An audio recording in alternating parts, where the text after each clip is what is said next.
Welcome back to another episode of the Comstock Channel. My name is Breann Hendrickson, and I have David Kruse with us today. Welcome. Glad to be here. Thanks for being on. Let's go ahead and get into it. Given what is happening in the Middle East and risk of war between Israel and Hamas expanding, what steps can the U.S. take to better ensure its energy security? Well, thank goodness that it has taken some steps over the past number of years. Back in the 70s and 80s, when Israel went to war there, we were very much dependent on Saudi or Mideast oil. And over the last few decades, we've basically weaned ourselves off of that production and became essentially pretty self-sufficient relative to our own crude oil. We do export actually some of our sweet oil and import some of the heavy stuff because we have such good refineries that are able to refine that. In the case of natural gas, we're actually an exporter now, and so that's good. Our risk from the Middle East is essentially, I think more so this time it doesn't involve the Saudis. If anything, the Saudis might actually be allies in some ways. It is Iran. Iran produces about 3.2 million barrels of crude a day. And in that's where the risk lies to the world market. We're also in a little bit of a different situation is that, back in the 70s, 80s, it was our military that was really, really defending our interests in the Mideast relative to our oil needs. And today, that's really not the case. Our military is still there, but it's there to defend Israel more than it is Arab nation oil. And so this 3.2 million barrels a day is probably something like 3% of the supply.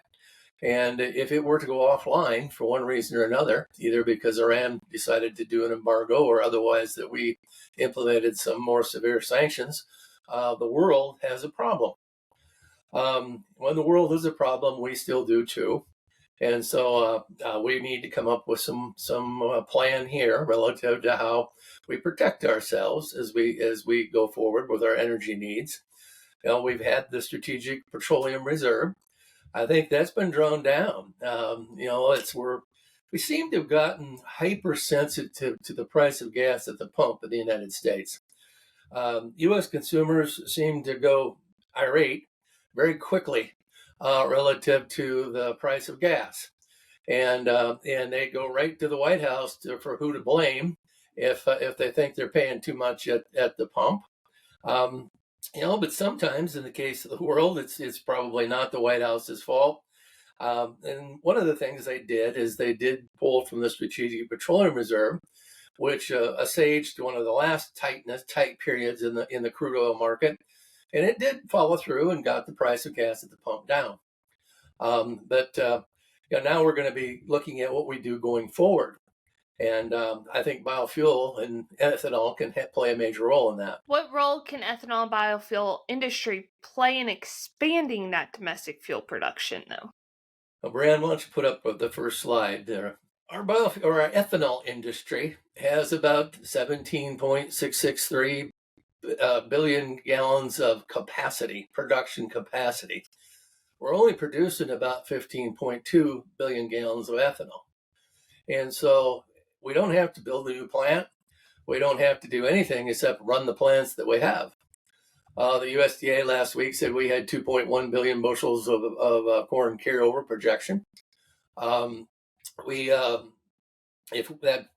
It seems to me that we probably have 500 million bushels of corn that could be added to the ethanol production. And we have the capacity of the ethanol plants to use it. And, that would get us much closer to capacity. There's more than one way to go about it. It would probably help if we had a functional Congress, although I don't know that they govern even when they do function. Haven't seen that really. So I don't think we can probably depend on Congress to do the right thing. But anyway, the RFS is they didn't go past the 15 billion gallon initial mandate in it, but there's no reason why we couldn't.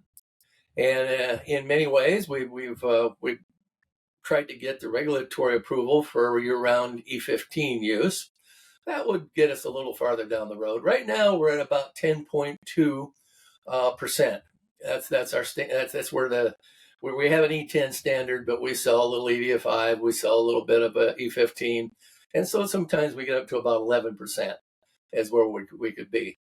Well, E15 would be, that's essentially been approved in many ways, and I think they will get it year round, but that's still not the same thing as making the standard E15. And maybe the standard should be 12.5. I don't know. But we have unused ethanol production capacity. We have the ability to produce the corn. We have the corn. And so it would seem to me that we would be very well set to add that production to our and take care of another percent or 2 or 3 or whatever of our national fuel supply. Cost factor of domestic energy production compared to U.S. military defending global oil supply. What all has changed? Well, that's one of the things that we not too long ago, just a couple, 3 months ago, I think Iran took a couple of oil tankers, and we didn't do anything about it. I don't know if that sent a message to the rest of the world that, we used to do that because that oil meant something to us. A lot of times it was coming here. Now it's China's problem. It's Japan's problem. It's India's problem. And so when you really look at who should be defending the oil supply coming out of the Persian Gulf, we don't have the same interest that we used to, except for maybe our allies situation with Europe, NATO, that type of a thing. So it's not that we're going to completely drop off as we are the only ones in the world that has the Navy to do it. That's part of it. We're the only ones that do. And so why haven't we? Like, why do we not do anything about it? Because it's because there's been a shift in that. After World War II, we had the best Navy in the world, and we essentially ensured the safety of the supply lines across the entire globe for free. We did it because we thought it was in our interest to do so. It did actually help contribute to globalization and world trade and economic growth, and the United States has unquestionably benefited from all of that. But now we're at a point where we're reshoring. We're bringing home a lot of the industry that we sent to China and other places. North America is going to be the new production and manufacturing juggernaut. Supply chains are coming home. We're investing more in our own domestic manufacturing than we have since World War II. And along with that is that we just aren't as dependent on world trade as maybe we were at one point in time. And that's probably not a great thing for agriculture, because agriculture has benefited from this world trade. When we send money overseas to buy stuff, they would buy our grain and our meat and everything else. And so there's some concern about that from our sector. But overall, it's just been a shift in our national interest. And so it costs a lot of money to keep a Navy going, and the focus of our Navy is still going to be our own national defense. And other people are going to have to maybe step up relative to the supply lines, protecting those around the world. I mentioned there's 17.6 billion gallons of capacity for ethanol production in the United States. This is where that capacity is located. Iowa sticks right out in the center of it, but of course it's in the Midwest where most of the corn is produced. And so, it has been a basis factor. The basis in the Eastern Corn Belt has sort of suffered, and now there is another new ethanol plant that actually is being refurbished and brought back online over in the Eastern Corn Belt. And we see a lot of that. But go ahead with the next slide. Well, this comes from the National Corn Growers, and essentially it shows what our ethanol production was pre-COVID. And then, of course, COVID hits in 2020. And we really haven't gotten back that far. We didn't get back to where we were before, relative to ethanol production. And so that's part of the reason why we have this latent capacity. There's over, like I said, 2.4 billion gallons of unutilized ethanol capacity in the country, production.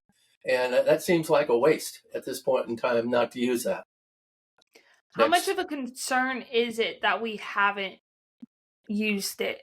I mean, will it just Well, forever it's sit market there? driven at this point in time, and so it still comes down to the regulatory thing. If the petroleum industry still controls most of the distribution in this country, they're the ones that own the stations, and so they have battled year round E15. They wanted to maintain that standard at E10, and that limits it, puts a cap on it almost, and so like I said, if we would open it up and make it 12.5 or whatever standard, then we could utilize that capacity. It's cheaper fuel. I mean, it benefits the U.S. consumer too. It's cheaper. This shows the RFS revised mandate. We didn't get a lot of help on that. But it was 15 billion gallons is what was written into the mandate initially, the RFS. There's 1 year here that essentially they didn't change it. They left it. There was hope that they would increase the mandate somewhat, and they didn't. It's still sticking there at 15.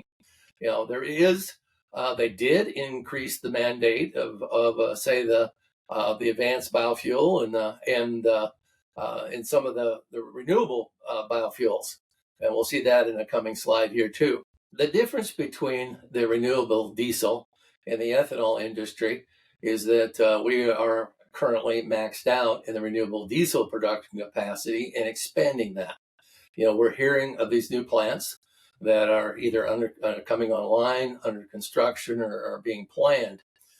Because that mandate was there to allow for some additional renewable diesel supply.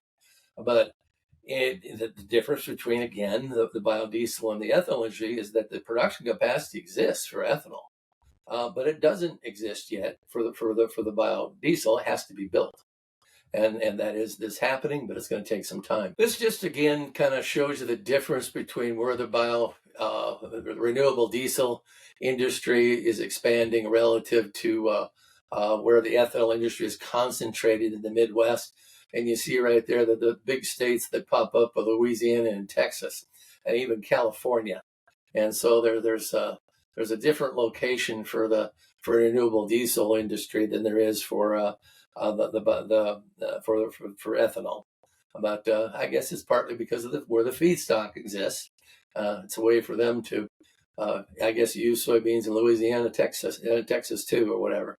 This shows like this expansion that I mentioned is taking place. That's it for this renewable diesel. Hopefully that we'll get some approval for sustainable aviation fuel. That'll actually help ethanol a lot. But overall, the situation where it stands today is that ethanol has the existing production capacity to make a significant difference in improvement in U.S. Fuel energy security. And we're in the process of creating that additional capacity for renewable diesel. One can be fixed with just some regulatory, and probably it would not help if there was some congressional help. And the other one is in the works. It's already there and coming that way. Both could use some improvement.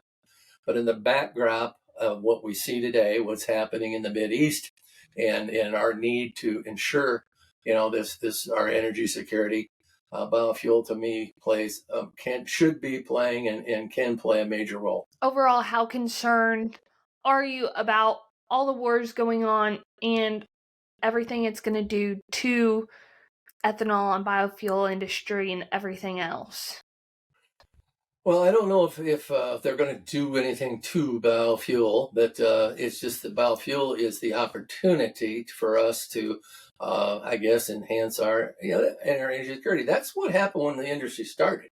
I mean, you go back to George W., and he was a Texas oil man, and he looked and we'd just come off of this period when the Mideast was roiling the oil markets, and and that was before that we got the new technology of shale oil fracking production.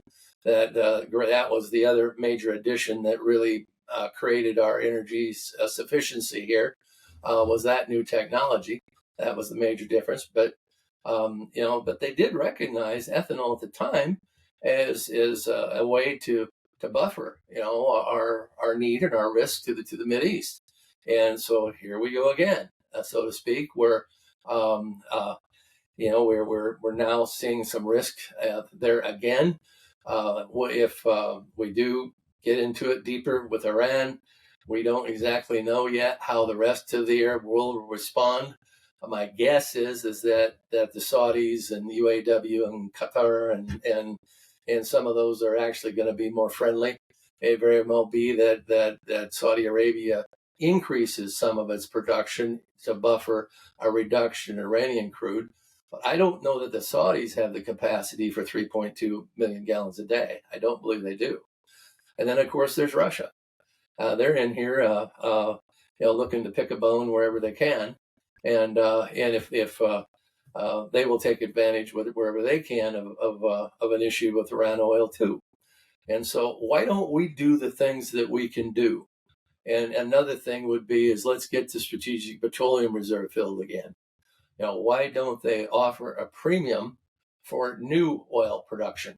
In other words, that as of a certain date, any new shale oil, fracked oil that comes online, that they get a couple, $3 a barrel premium if they sell it to the government to go into the Strategic Petroleum Reserve. That would be a very good incentive to expand, again, our domestic oil production. I don't believe we need to drill in places like the Arctic or even offshore. We have the reserves that are here. And if the government would just put the incentives in the right place, and for gosh sakes, why in the world don't we utilize the existing ethanol production capacity that we have in this country? It just doesn't seem to make sense. That's going to do it for this episode. Thanks so much. All right. Thanks, Breann. For premium content, you can head over to the Comstock Report. Don't forget to hit that subscribe button.